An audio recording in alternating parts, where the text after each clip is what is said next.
Today's February 23rd, 2021, and I'm finally making another video talking about COVID-19 and how much it has spread. So I decided in this video to talk specifically about the United States. I'm going to make another video talking about the worldwide number sometime this week, but for today's video, I will be focusing specifically on the United States, and it is for one specific reason. It's because of the fact that the United States just reached 500,000 deaths in total due to COVID-19. Half a million deaths, this is a very alarmingly high number, and it's also very sad to think about the number of people that have died. That's half a million people, so that's over 0.1% of the country's population. But if you think about it like that, it doesn't seem like that high of a number or that high of an amount. But if you think of it as half a million or 500,000, then you can truly get an idea of how many deaths that is and how deadly this virus has been. Keep in mind, this was all just in the past year. A year ago, on February 23rd, 2020, there hadn't been any deaths yet from COVID-19. Some people had gotten it, but no one in the United States had died from COVID-19 yet. But just in the past year, since February 23rd, 2020, we've had half a million deaths due to this virus. Now it's February 23rd, 2021, and as I speak, we're at around 515,000 deaths. We just passed the 500,000 death mark around a week ago or so, and just yesterday night there was an event in Washington D.C. to commemorate the lives of those 500,000 people that lost their life due to COVID-19. So let's get into it now. Let's talk about the data. Let's talk about why we're at this many deaths now and how we got there and how many deaths there have been in the past year over time.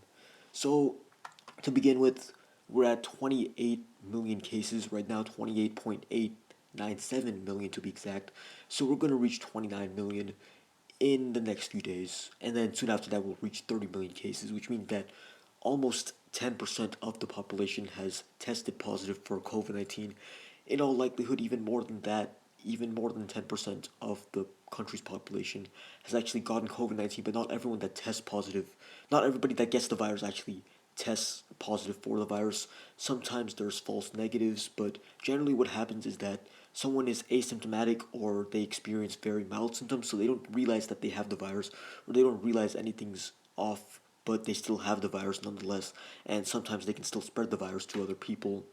So these people generally don't get tested, but they still have the virus, and that's why the number of COVID-19 cases is generally undercounted, meaning there's more cases in reality than number of positive tests, because not everybody gets tested, and sometimes there's false negatives, but mainly it's because of the fact that not everybody that gets the virus actually goes out to get a test for it. But as of now, almost 29 million people have tested positive for COVID-19. So some people that get this virus are asymptomatic, but the issue is that a lot of people who get this virus are not asymptomatic. They still experience notable symptoms from this virus, and sometimes it can get pretty bad. And that is why we're at 500,000 deaths as of now, because some people are asymptomatic, or some people experience very mild symptoms.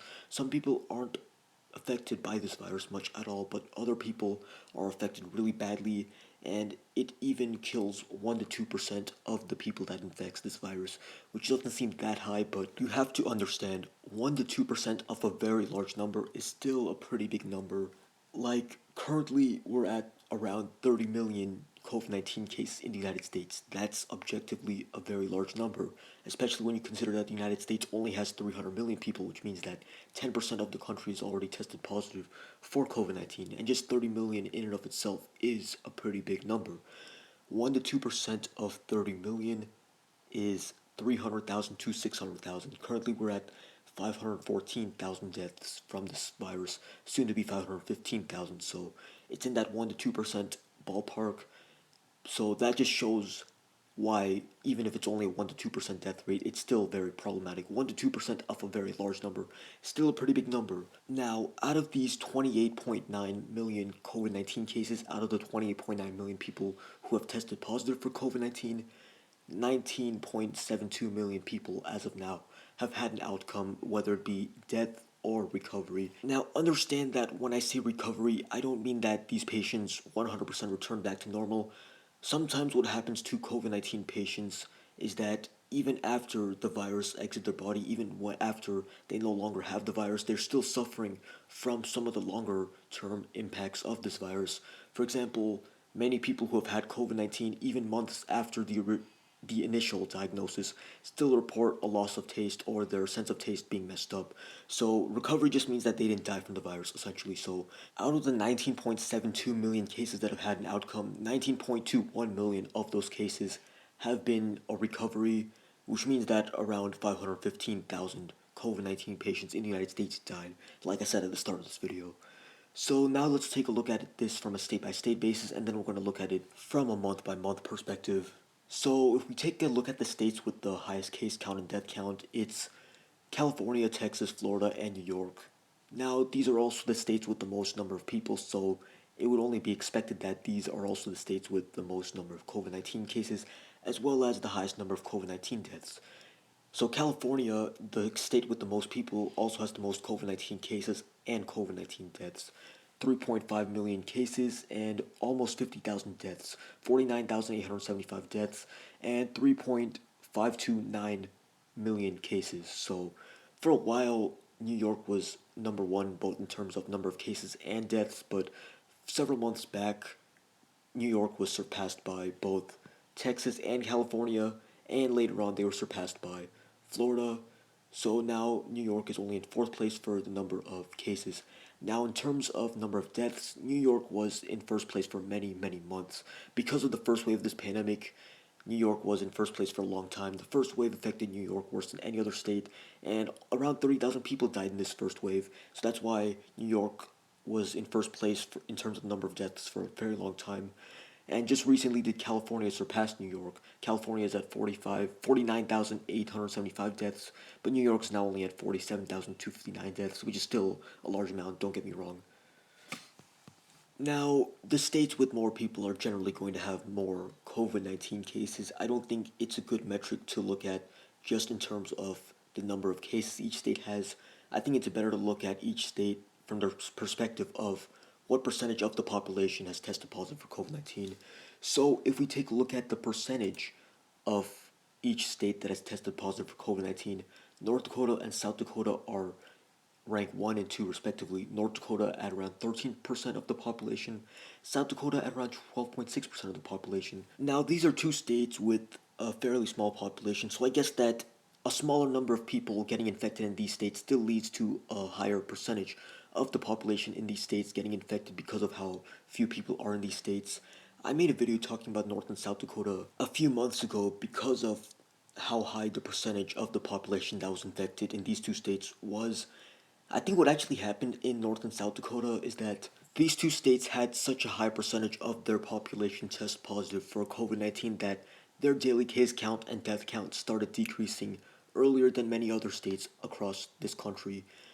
Now, overall in the United States, the daily case count has been consistently decreasing for the past month or so, but North Dakota and South Dakota started this trend earlier than many other states and quite a bit earlier than the country as a whole. But they're also the states with the highest percentage of their population infected by this virus.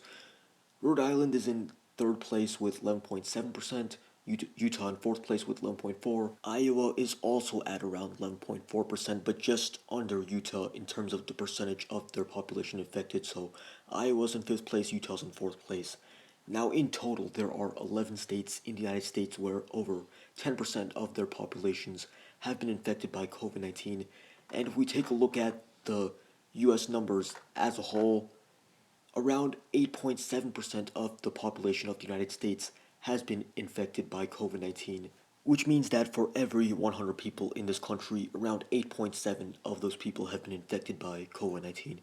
I guess around 9 people for every 100 people have been infected by COVID-19. Moreover, 29 states in the US have a higher percentage of their population infected by COVID-19 than the United States as a whole, meaning 29 states in this country have more than 8.7% of their people infected by this virus in total. Now let's take a look at the number of cases per day and the number of overall cases over time, as well as the daily death count and the total death count over time. So There have been so far three major waves of this pandemic, and it's actually not known for sure whether or not there's going to be a fourth wave. Some scientists are speculating that there's going to be a fourth wave because of the mutations.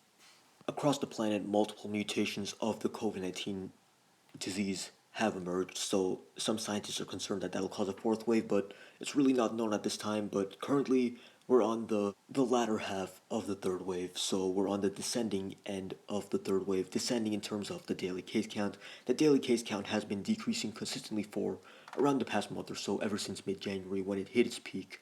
So, in the first wave of this pandemic in the United States, its peak was in early April when we had around 30 to 35,000 cases per day, which at the time seemed like a lot, but in comparison to what we've been experiencing in the past couple of months, is not much, but that's still a lot of people in this country getting infected per day, around 30,000. And then throughout the rest of April and May, so throughout the second half of April and most of May, or actually all of May, that's when the daily case count started decreasing, and at its best, it was at around 25,000 cases per day in late May, early June. So you had the first half of the first wave in March and April. March is when it was declared a pandemic. March and April is when you had the case count per day increase, and then it decreased throughout April and May. But then in the middle of June is when the second wave began. And throughout June and July, you had the case count increase per day from 20,000 to around 70,000 cases per day at its peak in the middle of July. So in the middle of July, we had around 70,000 cases per day. Then throughout the latter half of July and throughout August and September, you had the daily case count decrease. So after the middle of July, that was the second half of the second wave, and at its best, we had around 40,000 cases per day in the middle of September. But then October is when things started getting bad. You started seeing the daily case count for the third time increase pretty rapidly, but this time it was worse than before, because by the end of October, we already had over 100,000 cases per day. It only continued to get worse in November when by the end of November, we had almost 200,000 cases per day, and throughout most of December, we had around 200,000 cases per day. It was at its absolute worst in the first half of January when we were experiencing consistently 250,000 cases per day, but ever since the middle of January, so in the past month or so, we've seen the daily case count consistently decrease from its peak. Its peak was in early January when we had around 250 to 300,000 cases per day, but by late January we only had around 150,000 cases per day. And in the last few days, we've only seen around 70 to 80,000 cases per day of this virus. So early January, 250,000 cases per day. Late January, 150,000 cases per day. By middle to late February, only around 70,000 cases per day. We first dipped below 200,000 in the middle of January, and then we dipped below 100,000 in the second week of February. So around February 7th or 8th is when we dipped below 100,000, and we're currently at around 70,000 cases per day of this virus. In terms of the absolute case count, we hit 1 million in late April 2020, 2 million in the middle of June 2020, and then we hit 5 million in August of 2020, early August of 2020, and then we hit 10 million in the first week of November 2020, right around when the election was going on, and then we hit 20 million cases in the very last days of 2020. So around December 29th is when we hit 20 million COVID-19 cases, and we're soon going to hit 30 million cases. Now, finally, let's talk about the death count, daily death count, and total death count. Just like for the number of cases, there were three major waves for the daily death count. The first one was in April, where at its peak we had around 2,500 deaths per day. And then the second one was in July, when we had around 1,000 deaths per day at its peak. So the peak of the second wave was not nearly as bad as the peak of the first wave. But the third wave, just like for the daily case count, was really bad for the daily death count as well. Worse than both of the first two waves, where at its peak we had around 4,000 deaths per day in this country due to COVID-19. The spikes in the daily death count basically corresponded with spikes in the daily case count. The only difference is that there was generally a couple week delay between an increase in the case count and increase in the death count, same with decreases in the case count and decreases in the death count. Finally, and this is the most depressing part of the video, let's take a look at the number of deaths over time due to COVID-19, the total number of deaths over time. We hit 100,000 deaths when the first wave was finishing up in late May, And then we hit 200,000 deaths when the second wave was finishing up in the middle of September. Then when the third wave was well on its way, we hit 300,000 deaths in the middle of December. Then just 1 month later, at the peak of the third wave, we hit 400,000 deaths in the middle of January. And just a week ago on February 16th, 2021, we reached 500,000 deaths.